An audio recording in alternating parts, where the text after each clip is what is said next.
Alors Nile, t'arrives à quelque chose? Ah bah clairement. Depuis qu'on est revenu dans cet univers, j'ai réussi à retracer le parcours du hacker. Ça devrait plus prendre très longtemps avant d'inverser la tendance. À peu près combien de temps selon toi? Oh, je dirais à la fin de la vidéo sur le scénario. Ok, ça marche. Je te laisse surveiller. Ça c'est pour m'avoir fait péter un câble dans les vidéos précédentes.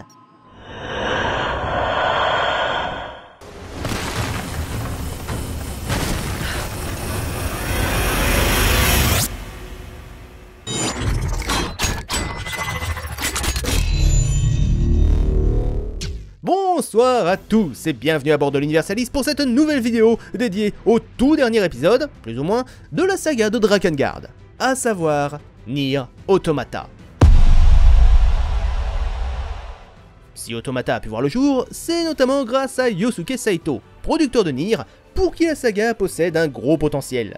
Avis valorisé par ce que Taro Yoko surnommera les Ikitosen, une communauté de fans du spin-off particulièrement active. Et il fallait au moins ça pour décider Square Enix parce que, rappelez-vous, Nier c'était un échec monumental. Couplé à tout ça, lancé de dés, réussite critique, voilà que débarque Yosuke Matsuda, directeur administratif et financier de Square Enix.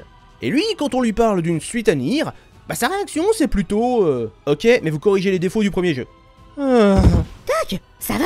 Un directeur financier du jeu vidéo qui prend une décision en faveur des gamers? J'ai pas l'habitude moi. Avril 2013, Matsuda devient carrément PDG de Square Enix, ce qui offre un sacré soutien au projet. Mieux encore, il va fluidifier le processus d'approbation des nouvelles créations. Ainsi, les producteurs de chaque atelier disposent d'une liberté et d'une responsabilité accrue dans le choix de leur plan. Ah mais c'est complètement un mec en or en fait. Ouais, bon, après, le gars est pas parfait non plus, hein. Il a été un gros défenseur des NFT et des métavers. Comme quoi, soit tu meurs en héros, soit tu vis assez longtemps pour faire de grosses conneries.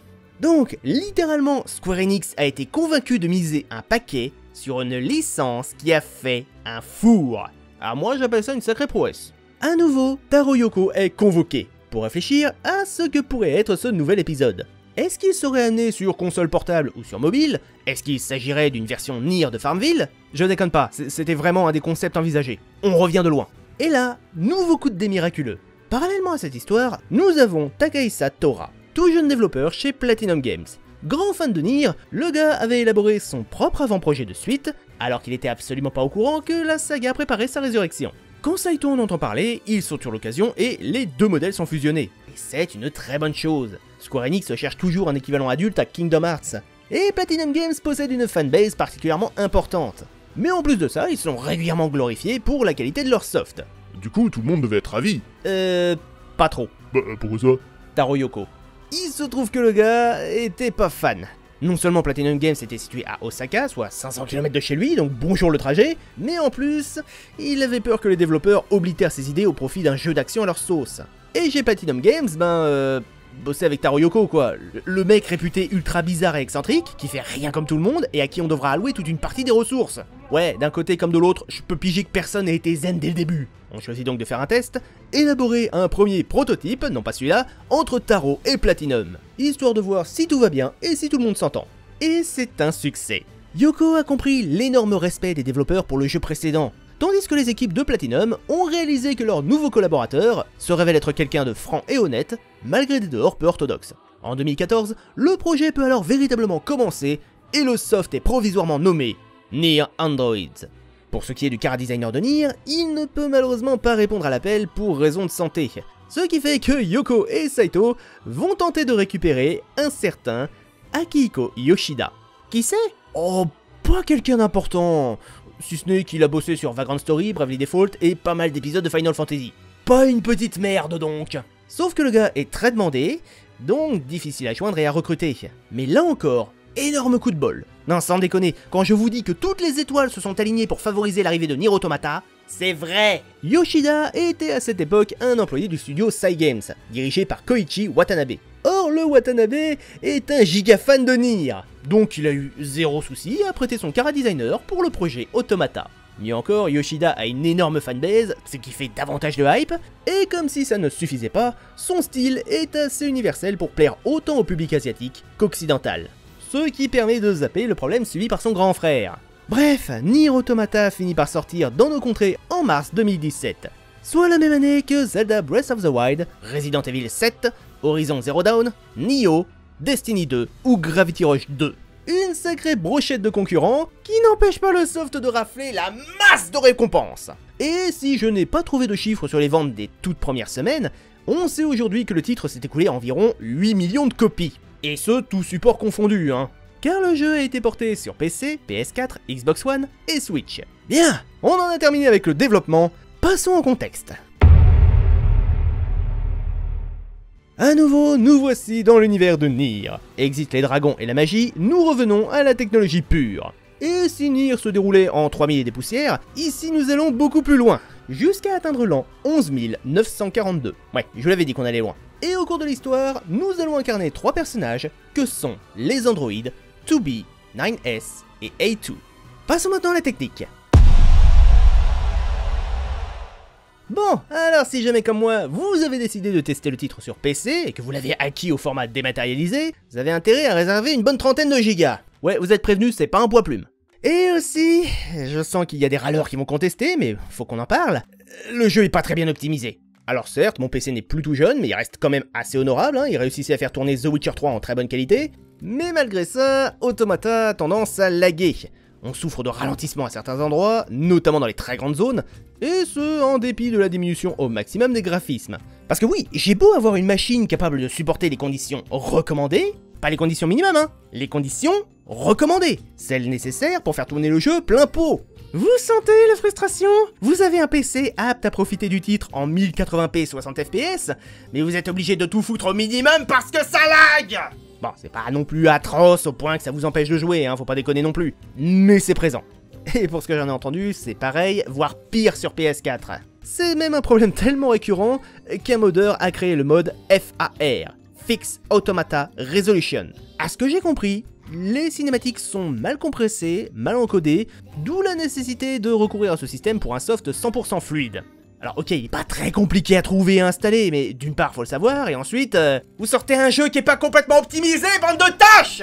Oh putain, après l'horreur qu'a été Drakengard 3, je vous avoue que commencer ce nouveau titre avec ce petit problème, ça m'a pas rassuré des masses. D'ailleurs, en termes de bugs, ça va. Le lag reste le principal ennemi. Pour ma part, je regrette le délai assez notable entre le moment où un protagoniste parle et l'apparition des sous-titres correspondants. C'est gênant, mais pas handicapant non plus. C'est plus problématique lorsque vous devez faire attention à ce que vous faites, ce qui vous empêche de suivre un dialogue. Par exemple, un des combats de boss, pas moyen de me concentrer sur ce qui se disait. Heureusement que j'enregistrais ma session, vu qu'il n'y a que comme ça que j'ai pu comprendre les échanges. Et en termes de vrais soucis graphiques, une fois, j'ai eu mes persos qui se sont retrouvés avec un coup de soleil sur la tronche. J'avoue que j'ai pas pigé pourquoi, j'ai redémarré le jeu et ça a disparu. Mais ce qui m'a le plus dérangé, c'est que votre GPS peut vous troller. Vous aurez toujours des repères sur la map pour vous guider.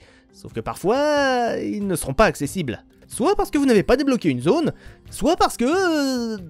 je comprends pas en fait, le jeu vous troll, j'ai pas d'autre explication. Non, sans déconner, si vous me dites que ça, c'est pas du foutage de gueule, je vois pas ce que c'est. En dehors de ça, le titre est très beau. Oui, on peut l'accuser d'avoir un monde ouvert vide, ce qui est assez logique dans du post-apo, mais il a le mérite d'avoir des décors suffisamment variés pour nous maintenir éveillés. Ok, on peut reprocher à la licence de systématiquement recourir aux mêmes environnements, la forêt, le désert, le bord de mer. En même temps, quels autres environnements pourraient être représentés dans le jeu vidéo? Bonne remarque. C'est bien beau de vouloir diversifier les biomes et les météos, mais on peut pas non plus en avoir une infinité. Et je pense que c'est à peu près tout ce que je pourrais dire dessus. Le soft est peut-être techniquement pas parfait, mais c'est pas non plus une usine à crash. Au contraire, si on accepte les soucis ponctuels, j'ai globalement eu aucun problème. Alors, que vaut donc le gameplay de Nier Automata? Votre protagoniste est toujours en vue à la troisième personne, vous pouvez courir, sauter, double sauter, planer, sprinter, surfer sur le sable, vous pouvez chevaucher certains animaux pour vous en servir comme monture, bref, vos héros sont particulièrement appréciables à prendre en main. Après, c'est un monde ouvert assez vaste, avec un système d'évolution et de gain d'XP, alimenté par les nombreuses quêtes annexes proposées. Quêtes qui ont le mérite d'être un poil plus motivantes que celles de Nier, même si on aurait quand même pu avoir plus varié, mais bon. Mais globalement, Automata est un action RPG, d'où le fait que les combats y ont une importance assez conséquente. Et justement, abordons ce point.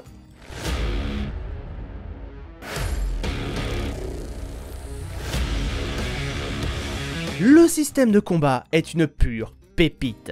Les protagonistes répondent à la perfection à la moindre demande, 2B est rapide, agile, l'esquive est permissive même si elle vous réclame quand même un bon timing, et on a la possibilité de tirer à distance, Car oui, vous êtes constamment accompagné d'un pod, un appareil volant qui vous sert à mitrailler. Chose d'autant plus appréciable que contrairement à Nier, vous pouvez flinguer et vous battre au corps à corps en même temps. Et il autorise aussi diverses super attaques. En gros, les pods sont les grimoires de l'opus précédent. Sans déconner, depuis que je me suis lancé dans la saga, c'est la première fois que j'ai vraiment pris du plaisir à me bastonner. Par ailleurs, à partir de la seconde partie du soft, vous allez débloquer le système de piratage. Un mini-jeu qui vous permet soit de faire exploser votre victime, de la pousser à rallier votre camp, voire de la contrôler à distance.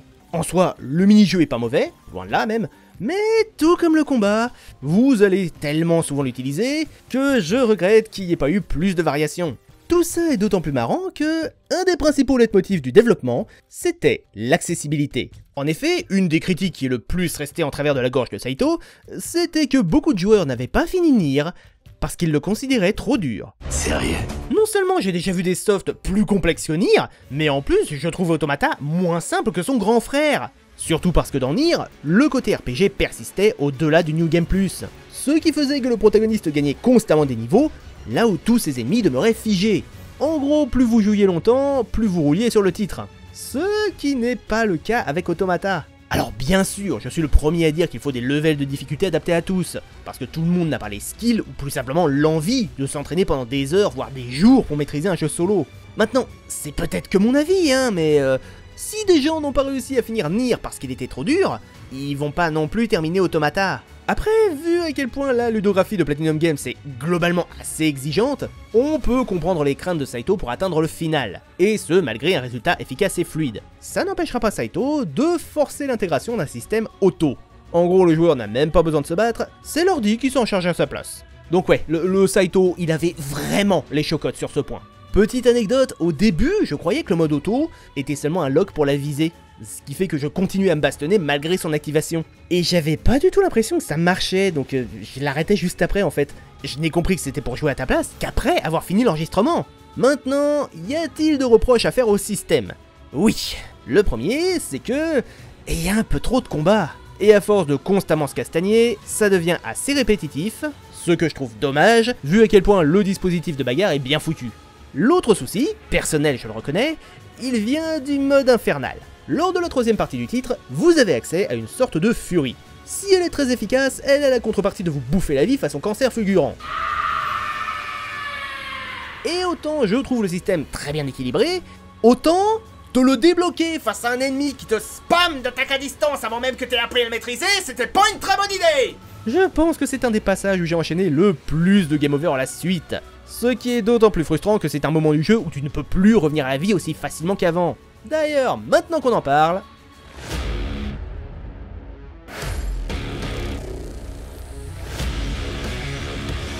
Nier Automata a emprunté quelques mécaniques à Dark Souls. À savoir que lorsque vous mourrez, votre cadavre demeure sur place avec une partie de votre équipement. Il vous faudra donc revenir jusqu'à lui pour récupérer ce que vous aviez perdu. Et pareil que dans les Souls, si jamais vous crevez une deuxième fois avant de retrouver votre butin, vous pouvez définitivement lui dire adieu. Mais c'est quoi en fait ce système de puce de fonctionnalité? Eh bien, justement.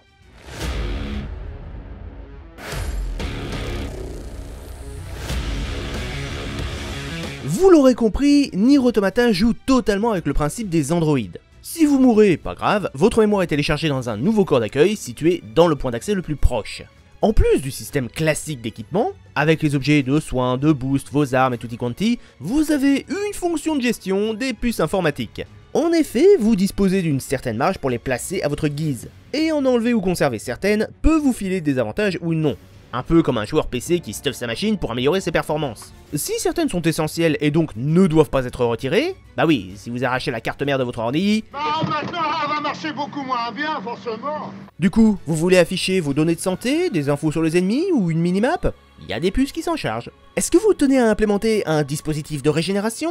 De meilleurs dégâts? Une plus grande vitesse de déplacement?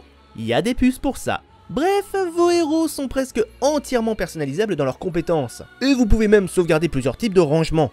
Genre un focalisé sur la force brute, un sur la recherche et la fuite, ce genre de choses. Et si au début vous ne pouvez pas mettre toutes les puces que vous souhaitez, vous avez toujours la possibilité d'acheter des places de stockage chez certains marchands. Et les marfands, tu peux aussi acheter des verres, me fais vœu? Alors oui, et tu fais bien d'en parler.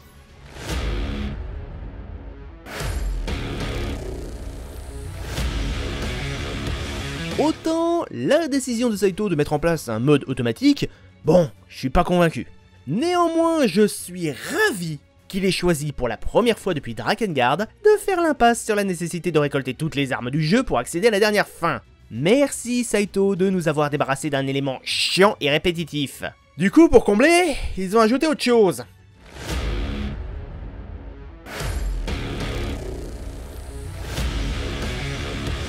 Oui, je sais, c'était déjà présent dans Nier, et à mon sens c'est tout aussi chiant. Mais alors maintenant c'est encore moins cohérent. Parce qu'autant vous allez vous mettre à ramasser toutes les petites merdes brillantes sous votre pif, des fois qu'il y aurait quelque chose d'intéressant dans le lot. Et c'est d'autant plus débile qu'on va souvent vous demander des éléments what the fuck. Par exemple, pour améliorer un pod, c'est-à-dire une machine dotée d'une IA, il est nécessaire de posséder des graines d'arbres, des champignons, de l'eau pure et du caoutchouc. Je sens qu'un jour je vais aller dans un studio de développement, et tous ceux que j'entends parler d'ajouter du craft, je leur démonte la mâchoire.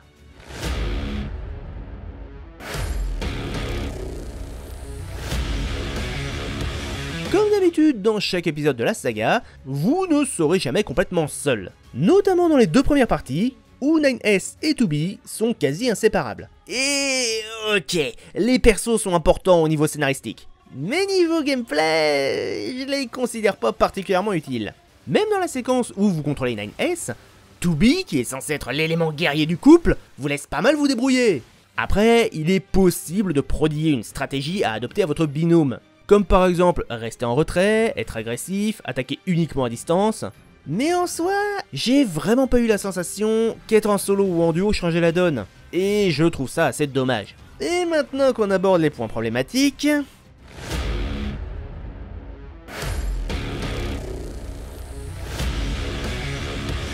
En tant qu'androïde, votre personnage possède la capacité de s'autodétruire. Ce qui est logique d'un point de vue scénaristique, c'est préférable de se faire sauter plutôt que de laisser l'ennemi s'emparer de ton corps. Et ça aurait aussi pu être cohérent. Par exemple, zéro spoil, dès le début de l'histoire, 2B et 9S sont contraints de se suicider. Et c'est violent quoi, hein, ça pulvérise 3 boss extrêmement durs direct. Sauf que dans le gameplay, l'autodestruction ne sert à rien.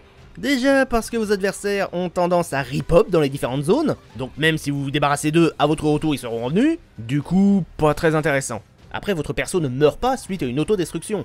Vous avez encore à peu près 1 PV. Ça pourrait être une super attaque hyper efficace pour nettoyer la zone, mais en contrepartie tu restes en PLS pendant 10 minutes. Sauf que non. Non seulement c'est une offensive à charger, et vous pouvez être interrompu en son lancement, mais en plus, c'est pas si dévastateur que ça. Mais à quoi ça sert du coup? À enlever la jupe de 2B. T'es sérieux là? Totalement, c'est la seule et unique utilité de cette option. Et pour 9S, ça lui retire son short. Ça sert tellement à rien qu'ils vont même le parodier dans l'animé.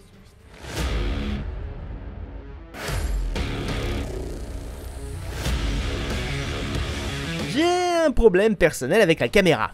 Non seulement parce qu'il lui arrive de trembler quand vous essayez de la fixer dans un coin, mais le vrai souci, c'est son rapport avec l'héroïne. En effet, vu que 2B porte une jupe, si vous avez un peu trop tendance à regarder en dessous, elle remettra l'objectif en place histoire de mettre fin au matage indiscret. Et c'est chiant. Pas le fait qu'on soit accusé de vouloir contempler sa culotte, hein, pas du tout. Lollipop Chainsaw faisait pareil et c'était bien mieux. Vous débloquiez juste un trophée vous traitant de pervers, rien de plus.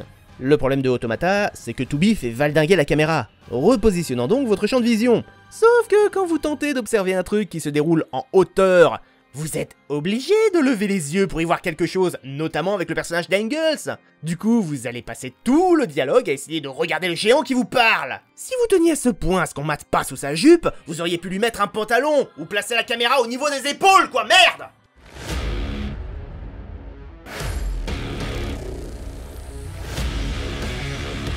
Comme d'hab avec la licence, nous sommes amenés à deux concepts. Terminer le titre une première fois ne vous offrira pas toutes les réponses, et vous allez devoir continuer à jouer pour obtenir de multiples fins. Et à mon sens, autant je considère ce système toujours très intéressant, autant il est pas parfait. Une fois votre première partie achevée en compagnie de 2B, vous allez recommencer exactement le même jeu, mais cette fois du point de vue de 9S.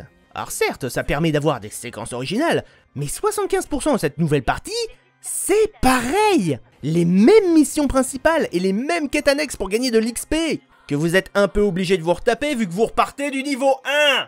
Et j'avoue que la toute première fois que j'ai joué au soft, ça m'a découragé. J'avais pas envie de recommencer un jeu identique avec un perso différent. Alors oui, un perso qui dispose du piratage et donc nous offre une autre version du système de combat, et nous permet de réaliser que tous les coffres que 2B était incapable d'ouvrir, 9S pouvait s'en charger. Attends, t'es en train de me dire que pendant tout ce temps, tu pouvais déverrouiller ces coffres? Bah... ouais. Mais je vais le buter, ce petit con! Ce qui est d'autant plus dommageable que votre troisième partie, elle, est une suite directe de la première. Il aurait été préférable de n'avoir que 2 actes. Le premier alternant entre 2B et 9S, afin de nous montrer l'ensemble des points de vue. Ça aurait moins donné cette impression de repartir depuis le début. Et je suis prêt à parier que beaucoup de joueurs n'ont pas eu la patience de poursuivre leur aventure à cause de ça. Parce qu'ils n'étaient pas au courant qu'il y aurait une autre histoire, ou juste qu'ils ont eu la flemme de recommencer toute l'intrigue. Et pour ce qui est des fins, il y en a toujours plusieurs alternatives? Alors oui, maintenant de là à dire que ce sont forcément des fins à proprement parler, j'ai des doutes. Comment ça? Eh ben, sur le papier, Nier Automata possède 26 conclusions. Mais en vrai, c'est plus un tour de passe-passe qu'autre chose. Littéralement, il n'y a en tout et pour tout que 4 fins à l'histoire. Le reste, ce sont des choix illusoires.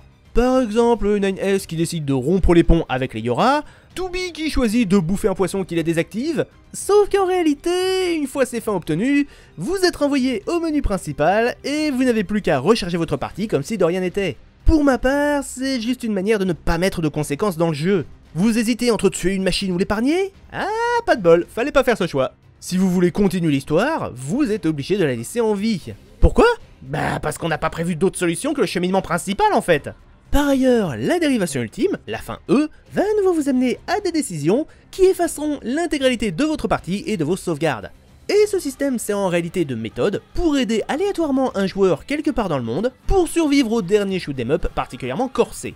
La seule question qu'on vous posera, c'est êtes-vous prêt à sacrifier toutes vos heures de jeu et d'exploration, ainsi que toutes vos saves et exploits, pour filer un coup de main à quelqu'un qui n'en aura peut-être rien à foutre. Un choix qu'il a est plutôt bien pensé.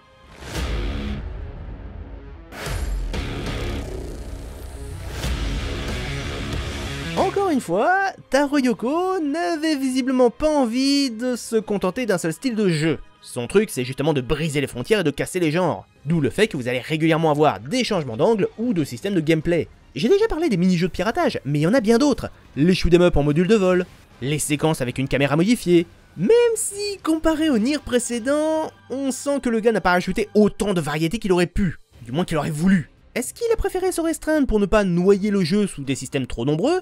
Ou est-ce que ce sont les développeurs qui ont refusé ce travail en plus? J'avoue que j'en sais rien et j'ai pas trouvé de réponse là-dessus. Donc je vous laisserai en juger. Waouh! Putain, le gap de qualité! À vous passer de n'importe quel épisode de la saga à Automata, ça fait déjà un bien fou! Mais alors quand vous le testez tout de suite après Drakengard 3, ah là vous ressentez vraiment le plaisir d'expérimenter un bon jeu! Que dire donc de cet opus? Eh bien, si d'un point de vue technique, il y a quelques points répréhensibles, notamment au niveau de l'optimisation qui cause du lag, même sur une machine aux capacités recommandées, mais globalement, ça va. Le soft est très cool, punchy, beau, et a intelligemment su intégrer le système d'Android comme personnage. Maintenant, je persiste à dire que les combats sont un peu trop omniprésents dans un titre aussi long, ce qui peut amener une certaine lassitude malgré un gameplay brillamment implémenté. Et c'est ce qui m'a fait le plus mal au cul en vrai. En dehors de ces points, Nier Automata est un excellent jeu. Et là où je considère que le reste de la licence, bon, au mieux sympa, cet épisode-là, je vous le recommande fortement. Pour tout vous dire, j'estime qu'il mérite 18 sur 20. Ouais, pour une fois, je vais avoir des difficultés à ne pas être d'accord avec la critique populaire. C'est un excellent jeu, et je le conseille à tous les amoureux d'open world et de SF. Maintenant, est-ce que l'univers et le scénario valent aussi la peine? Eh bien, c'est ce que nous allons déterminer dans la prochaine partie qui lui sera dédiée. Par contre, si vous voulez découvrir le soft par vous-même et éviter tout spoil, je vous encourage plutôt à faire l'impasse. Auquel cas, on se reverra pour l'épisode de conclusion. Sur ce, je vous souhaite une excellente soirée, et à bientôt à bord de l'Universalis.